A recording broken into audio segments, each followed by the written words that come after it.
So I wanted to talk a bit about Freddie Hubbard. Um, Freddie Hubbard, many people know of him. He's one of those names that's always coming up on Blue Note records. And he's a trumpet player. Arguably, one of the greatest of all time. Maybe you could say even the best hard bop trumpet player ever. That's an interesting thing to think about. He came on around 1960, and what's interesting is he was so good from the beginning. He's a very powerful trumpet player.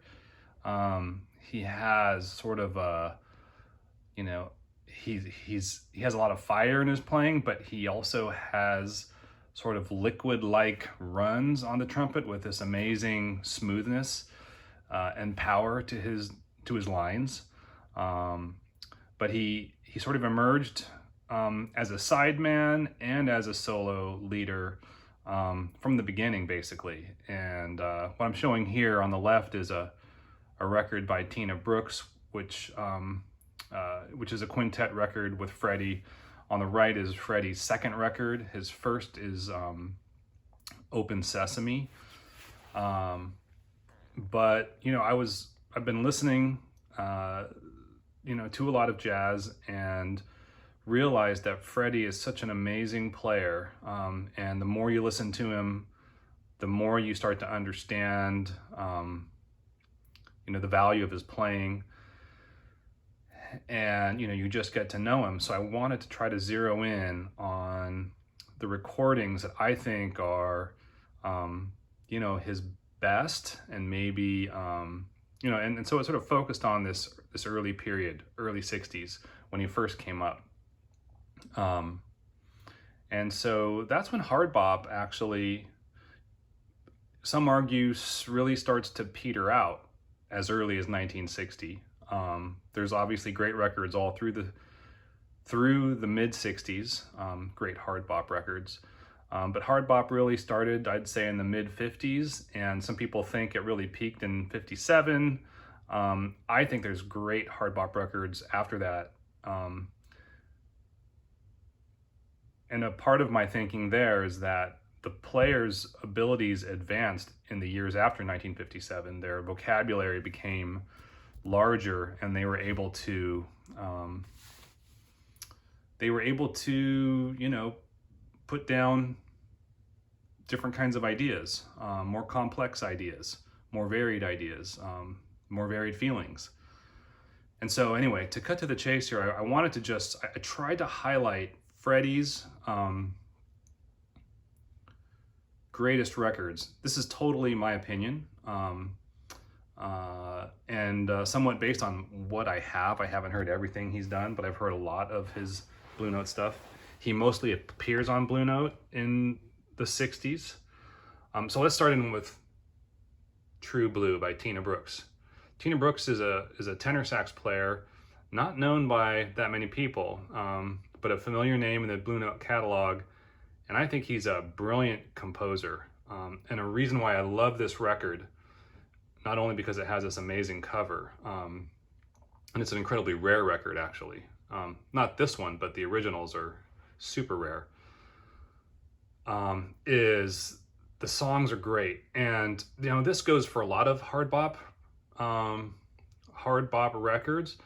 Hard bop is awesome because not only can they play the style with the standards, but they can also write new tunes that lends itself to the style. And so in a lot of these records, one reason why I like them so much is that they have original compositions. And so it allows the players to improvise on new melodies, their own melodies, which presumably reflects what they were feeling as artists at the time.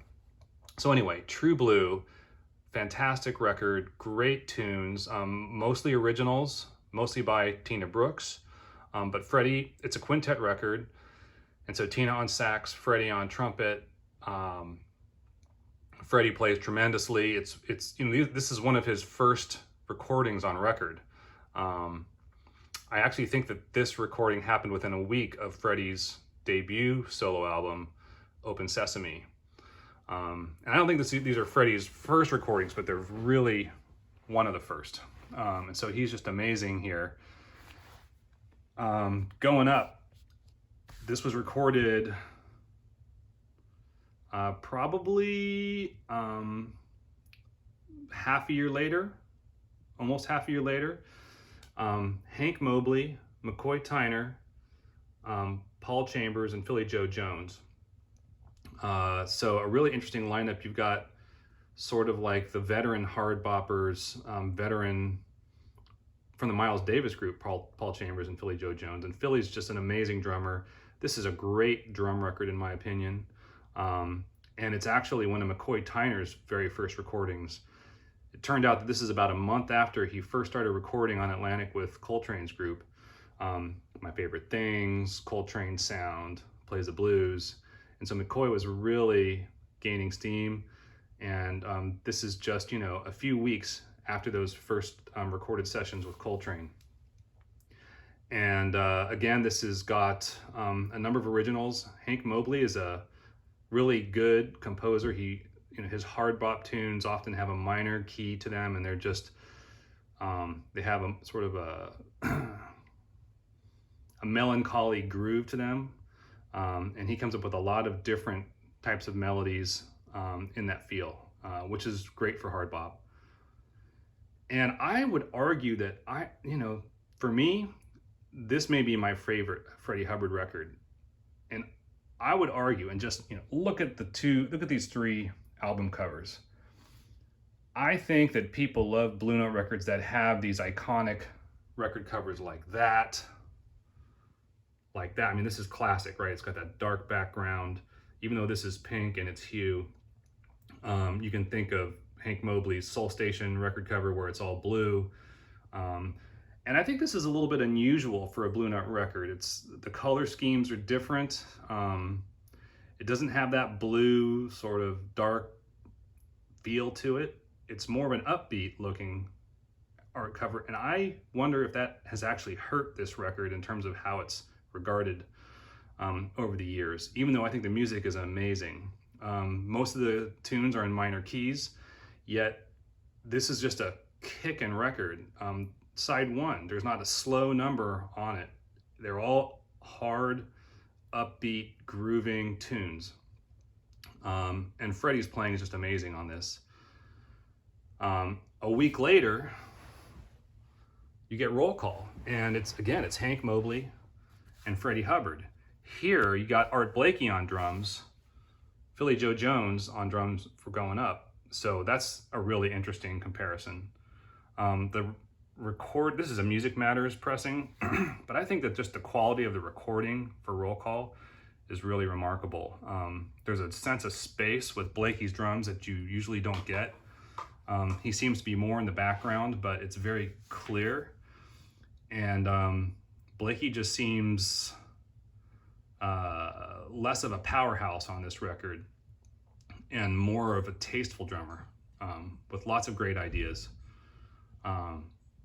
Anyways, Roll Call is one of the great Hank Mobley records. Again, these two are recorded within a week of each other. And so I think you have Hank and Freddie at their best in these two recordings here. They're really playing well together. They're loose. They have great ideas. And there's really not a bad tune on either of these records. Now, this is all 1960.